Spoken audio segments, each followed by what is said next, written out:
for Trent to leave Liverpool Football Club and join Real Madrid, the current European champions. I think it's time we have a very scary conversation about the type of dealings that Real Madrid have been doing in the last 5 years and why it sets them apart from any other club. Yo, what is up, guys? It's SKFC back with another video. And like I said in the intro, today we're going to be talking about a little bit about the Trent transfer saga, and honestly, in a bigger note, just kind of what Real Madrid have been doing for the past 5 years, because I haven't really seen anyone really bring this up. Madrid for the last 5 years, their transfer business has been honestly insane, and it's been low-key slept on as to what they've been doing. And Trent is important in this because he is in a long list of premier free agents that this club has been getting over the last 5 years. It's happened to Chelsea fans, it's happened to Bayern fans, and I guess it's just Liverpool fans' turn to get a bit of the how do I put this? The hierarchy of the system. And even when you look at social media, Liverpool fans are not, they're not having a good time right now. In fact, this has basically been the summation of their reaction to the Trent news. This is basically what they've been doing. Hey, yo, what the fuck? So, yeah, they ain't doing too hot right now. Now, I want you to cast your mind back to the summer of 2019. So, for heavy context, this was a year after Ronaldo had left for Juventus. Real Madrid had finished second in the league. They got knocked out of the Champions League by Ajax in humiliating fashion, losing 4-1 in the second leg.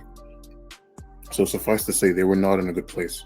And they were really looking for that Ronaldo replacement, looking for the next talisman that was going to take them into their next galactico era. Now, obviously, as you can see here, Eden Hazard was supposed to be that guy. They had bought him from Chelsea for 120 million euros, which is obviously a ton of money to spend on one player. They had also bought in the like of Luka Jovic from Frankfurt for half that much, Militao for 50 million, Ferland Mendy for 48 million, Rodrigo, Reyners, and then some more pieces. As you can see here, they spent almost 400 million euros in this transfer window. Now, when you look at the amount of money that they spent, you could probably say that just based off of this window, right? Rodrigo's obviously gone on to be a great signing for them. Mendy has played consistent games for them. Militao's been great for them when he plays, but he's obviously been dealing with injury issues for the last year or two. But the funny thing is, the two most expensive signings went on to be complete flops at the club. Hazard only went on to score 7 goals and had 12 assists in 76 games for them. And then Jovic only scored 3 goals for them, and really only had one season where he played even a decent amount of games. So you clearly that's 180 million down the drain if you're a Real Madrid.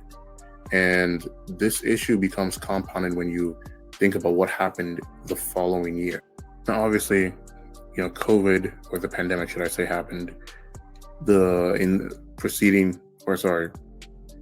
after that transfer window. So that clearly would have put a dent in their finances. And this is kind of shown when you look at what they went on to do in the next couple of years.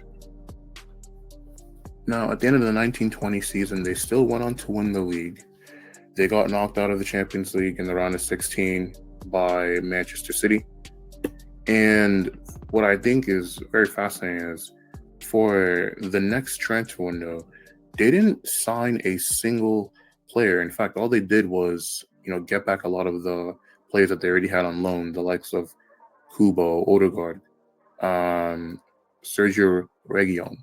And instead, what they did is they focused on selling assets that would net them profit, right?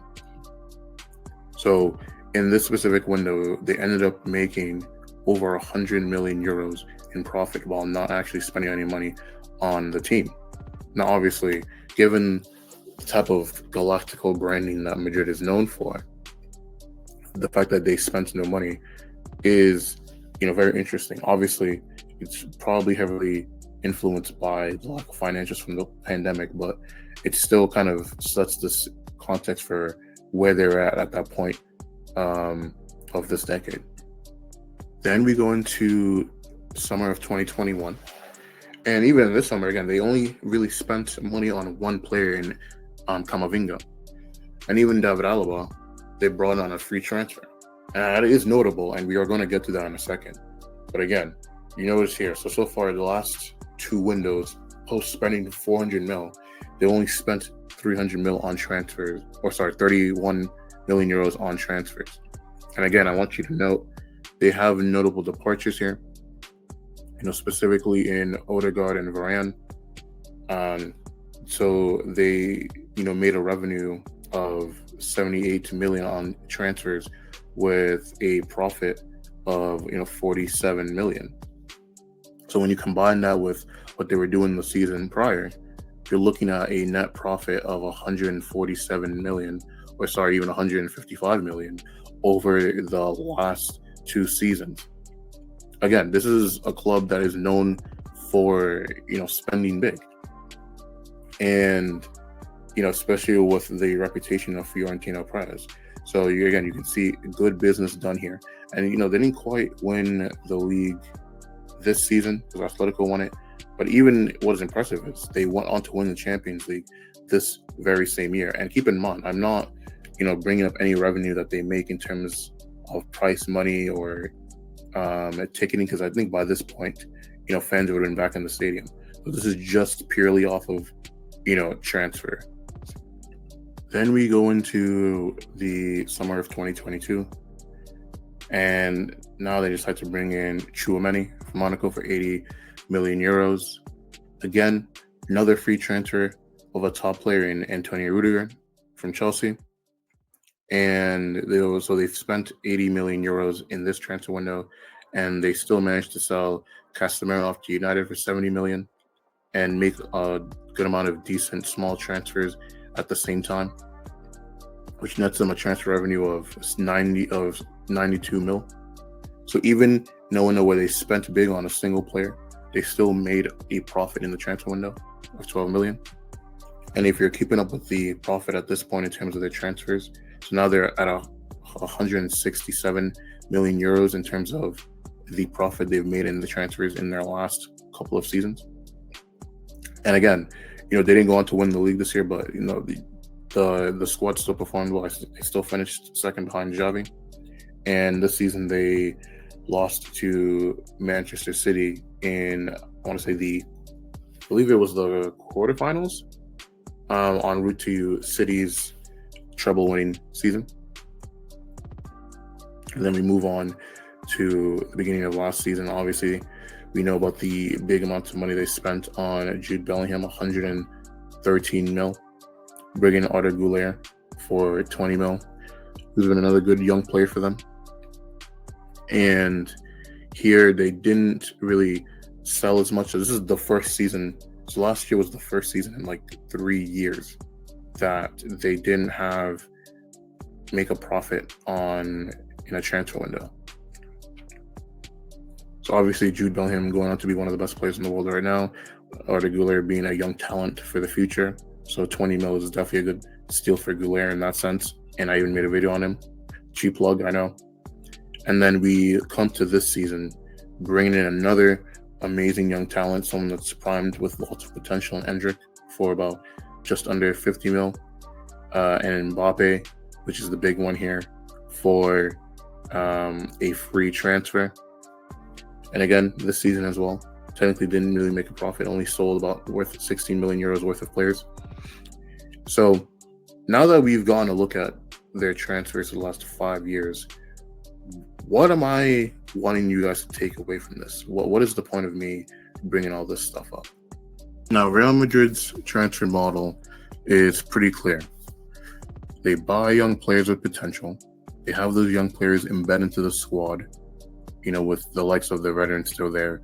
When Toni Kroos was there last year, with Luka Modric this year, guys like Carvajal as well.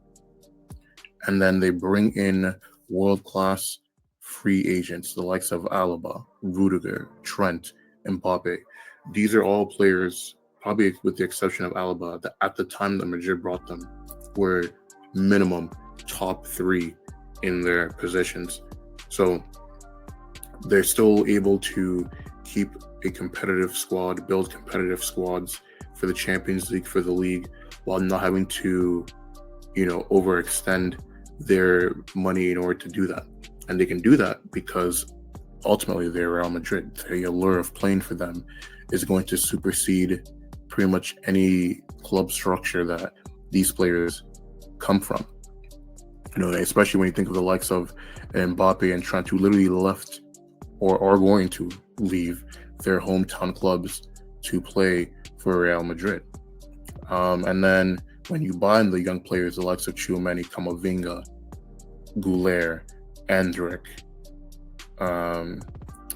Jude Bellingham to an extent, even though obviously he was more ready-made than some of those other players, it will further lower the age, allow the veterans on the team to play longer, and then have them develop into the world-class players in the future. And you've already seen the likes of that in terms of Rodrigo, in terms of Militao, in terms of Vinny, who technically wasn't in the transfer window I was looking at, but he came in the window right before that in 2018.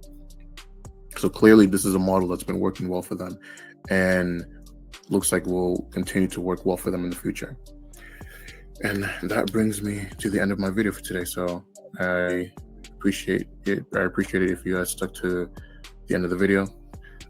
Please don't forget to like the vid, subscribe to the channel, and most importantly of all, remember to have a good day.